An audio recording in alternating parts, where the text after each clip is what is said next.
बिस्मिल्लाहिर्रहमानिर्रहीम। अस्सलामु अलैकुम वरहमतुल्लाहि वबरकातुहू। सीरतुल नबी सल्लल्लाहु अलैहि वसल्लम। अनवान माह नबूवत तुलू हुआ। हज़रत इब्ने अब्बास रज़ी अल्लाह अन्हा कहते हैं कि हज़ूर नबी करीम सल्लल्लाहु अलैहि वसल्लम इस दुनिया में तशरीफ़ लाए तो आपकी अनूर नाल कटी हुई थी। अनूर नाल को बच्चे पैदा होने के बाद दाइयाँ काटती हैं। आप खतनाशुदा पैदा हुए। अब्दुल मुत्तलिब ये देखकर बेहद हैरान हुए और खुश भी। वो कहा करते थे, मेरा बेटा निराली शान का होगा। आपकी पैदाइश से पहले मक्का के लोग खुशक साली और कहत का शिकार थे, लेकिन जो ही आपके दुनिया में तशरीफ लाने का वक़्त करीब आया, बारिशें शुरू हो गई, खुशक साली दूर हो गई, दरख्त हरे भरे हो गए और फलों से लद गए। जमीन पर सब्जा ही सब्जा नजर आने लगा। पैदाइश के वक़्त आप अपने हाथों पर झुके हुए थे, सर आसमान की तरफ था। एक रवायत के अल्फाज ये हैं कि घुटनों के बिल झुके हुए थे, मतलब ये कि सजदे की सी हालत में थे। आपकी मुट्ठी बंद थी और शहादत की उंगली उठी हुई थी, जैसा कि हम नमाज में उठाते हैं। हजूर सल्लल्लाहु अलैहि वसल्लम फरमाते हैं, जब मेरी वालदा ने मुझे जन्म दिया तो इससे एक नूर निकला। इस नूर से शाम के महला जगमगा उठे। आज सल्लल्लाहु अलैहि वसल्लम की वालदा सैयदा आमना फरमाती हैं, मोहम्मद सल्लल्लाहु अलैहि वसल्लम की पैदाइश के वक़्त ज़ाहिर होने वाले नूर की रोशनी में मुझे बसरा में चलने वाले ऊँटों की गर्दनें तक नजर आईं। अल्लामा सहली रहमतुल्लाह ने लिखा है कि जब आप पैदा हुए तो आपने अल्लाह की तारीफ की। एक रवायत में ये अल्फाज आए हैं, अल्लाहु अकबर कबीरा वल्हम्दुलिल्लाह कसीरा फसुबहानल्लाह बकरत वासीला। अल्लाह ताला सबसे बड़ा है, अल्लाह ताला की बेहद तारीफ है और मैं सुबह शाम अल्लाह की पाकी बयान करता हूँ।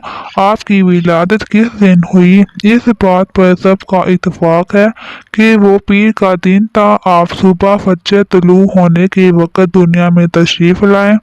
तारीख पैदाइश के सिलसिले में बहुत से कौल हैं। एक रवायत के मुताबिक 12 रबीउल अव्वल को पैदा हुए, एक रवायत 8 रबीउल अव्वल की है, एक रवायत 2 रबीउल अव्वल को पैदा हुए।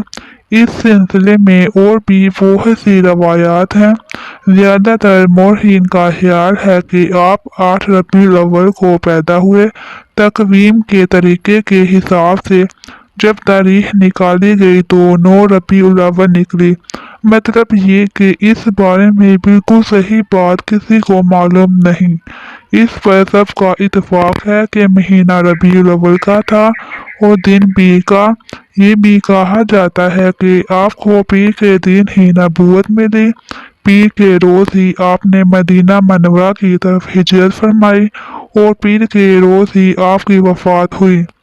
आप आमुल फेल में पैदा हुए, यानी हाथियों वाले साल में। इस साल को हाथियों वाला साल इसलिए कहा जाता है कि अबरहा ने हाथियों के साथ मक्का मुकरमा पर चढ़ाई की थी। आपकी पैदाइश इस वाक़े के कुछ ही दिन बाद हुई थी। वाक़या कुछ इस तरह है कि अबरहा यमन का ईसाई हाकिम था। हज के दिनों में इसने देखा कि लोग बैतुल्लाह का हज करने जाते हैं। इसने अपने लोगों से पूछा, ये लोग कहाँ जाते हैं? इसे जवाब मिला, बैतुल्लाह का हज करने के लिए मक्का जाते हैं। इसने पूछा, बैतुल्लाह किस चीज़ का बना हुआ है? इसे बताया गया पत्थरों का है। इसने पूछा, इसका लिबास क्या? बताया गया, हमारे यहाँ से जो धारीदार कपड़ा जाता है, इससे इसकी पोशाक तैयार होती है। अबरहा ईसाई था। सारी बात सुनकर इसने कहा, मसीह की कसम, मैं तुम लोगों के लिए इससे अच्छा घर तमीर करूँगा। इस तरह इसने सुरह, सफ़ेद, जर्द और स्याह पत्थरों से एक घर बनवाया। सोने और चांदी से इसको सजाया। इसमें कई दरवाजे रखवाए। इसमें सोने के पत्रे जुड़वाए। इसके दरमियान में जवाहर लगवाए। इस मकान में एक बड़ा सा यकूत लगवाया, पर्दे लगवाए, वहाँ खुशबुएं सुलगाने का इंतजाम किया।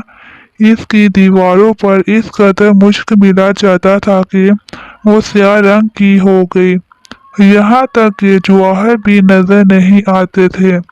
फिर लोगों से कहा, अब तुम्हें बैतुल्लाह का हज करने के लिए मक्का जाने की जरूरत नहीं रही।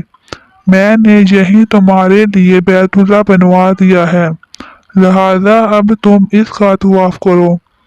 इस तरह कुछ कबाल कई साल तक इसका हज करते रहे, इसमें एतकाफ करते रहे, हज वाले मनासिक भी यहीं अदा करते रहे। अरब के एक शाह नफील हाशमी से ये बात बर्दाश्त ना हो सकी।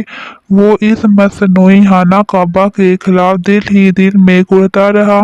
आखिर इसने दिल में ठान ली कि वो अबरहा की इस इमारत को गंदा करके छोड़ेगा। फिर एक रात इसने चोरी छिपे बहुत सी गंदगी इसमें डाल दी। अबरहा को मालूम हुआ तो सख्त गजबनाक हुआ, कहने लगा, ये कार्रवाई किसी अरब ने अपने काबा के लिए की है। मैं इसे ढहा दूंगा, इसका एक एक पत्थर तोड़ दूंगा।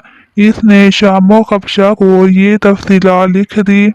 इससे दरख्वास्त की कि वो अपना हाथी भेज दें। इस हाथी का नाम महमूद था।